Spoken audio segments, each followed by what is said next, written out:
I'm just wondering for you, sort of being in this landscape or reflecting on the effect of landscape on people's being or psyches or souls in different parts of the world, what sort of would be your reflections in terms of the effect on landscape on the people? Here is a community which is concerned about the land, and on the one hand the challenge of the exploitation of resources, of particularly finite resources on the one hand, but also the way in which Mother Earth can be damaged to such a degree that affects the very survival of future generations. In coming here, I was keen to hear the stories of the people here, but also to hear the inner journey that they've travelled. What has been the human cost? And I suppose I have long come to see the importance of struggles for justice, but also journeys of healing, and the importance of that the inner journey and the outer journey are of equal importance. And so I was conscious before I came that there had to be an inner story of pain and rejection, but also of communities in which people would experience bitterness or hatred or other feelings which are totally understandable, but if people keep inside them, in the end they destroy us. I suppose because I travel the world, I'm always conscious that at one level every situation in the world is unique. And we showed a film last night that showed my story, and I think one or two people felt a need to say, well, this is not apartheid South Africa. Well, I never thought it was. But there is a deeper commonality, and the deeper commonality is what we're capable of as human beings, of the horror we're capable of, but also of the beauty, the kindness, the generosity. And it's because of the deepest levels of commonality that we're able to give each other solidarity, that we're able to accompany each other on journeys to healing. So people from other remote parts of the world can also give encouragement and support and new hope. But also, when I come to a community like this, I'm also in awe of the moral stature of folk in a local community who are willing to stand up for what they know is just and right.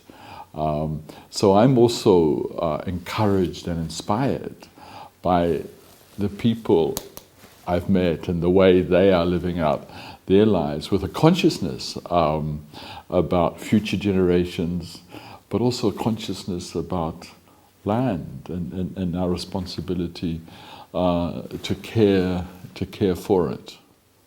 I think the first step in any context is for people to recognize that what they've experienced, what they've done, what's been done to them, what they failed to do, may in fact have damaged them.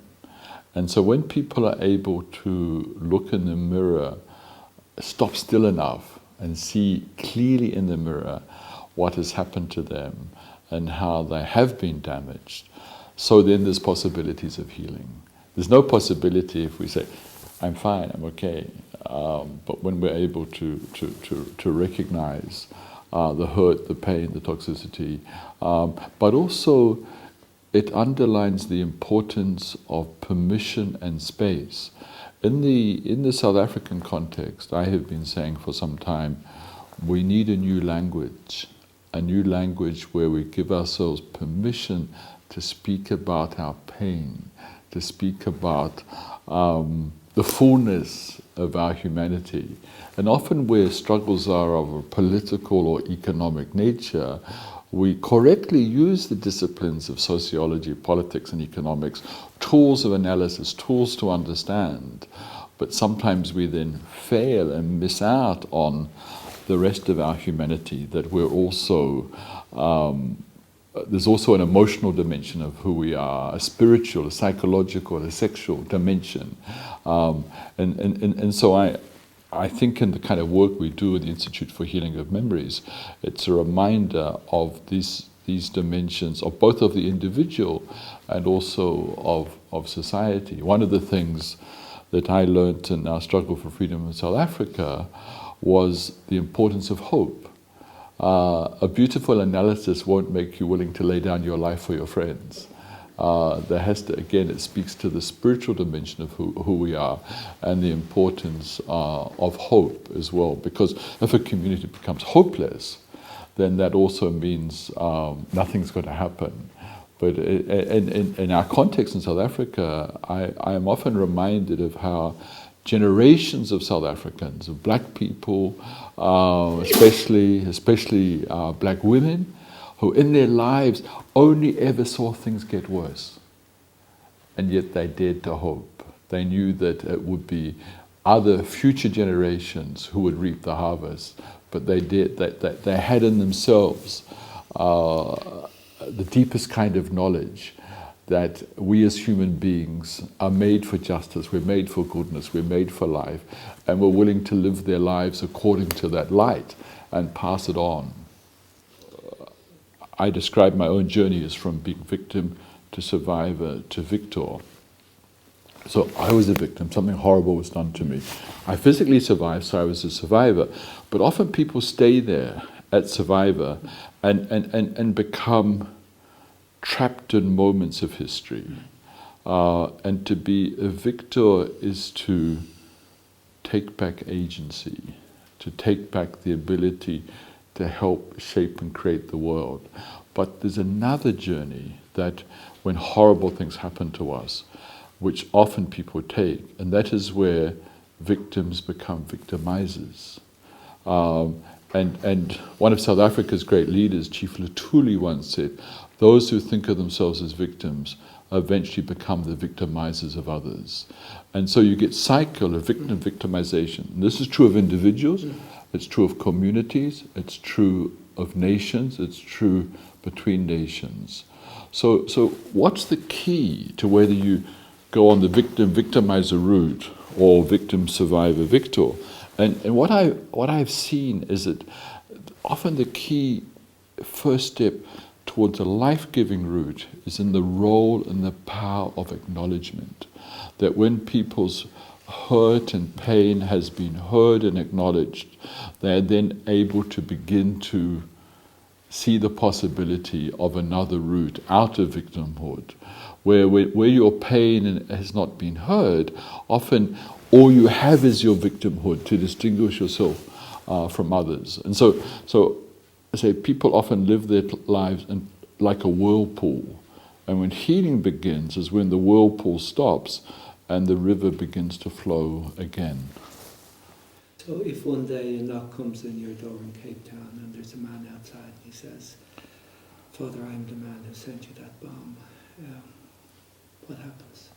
Well, of course, the answer is I don't know, the real answer. Because when that person we're there as two human beings.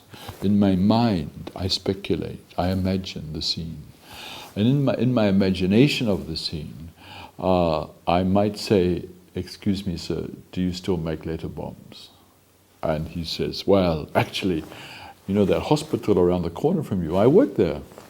My response would be, "Yes, of course I forgive you. And I prefer that you would spend the next 50 years working in that hospital rather than be locked up in prison.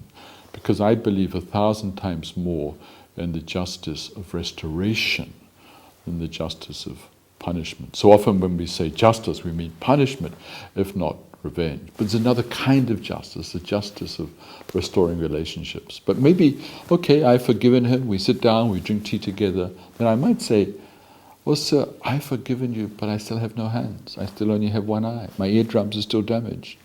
I'll always need someone to assist me for the rest of my life.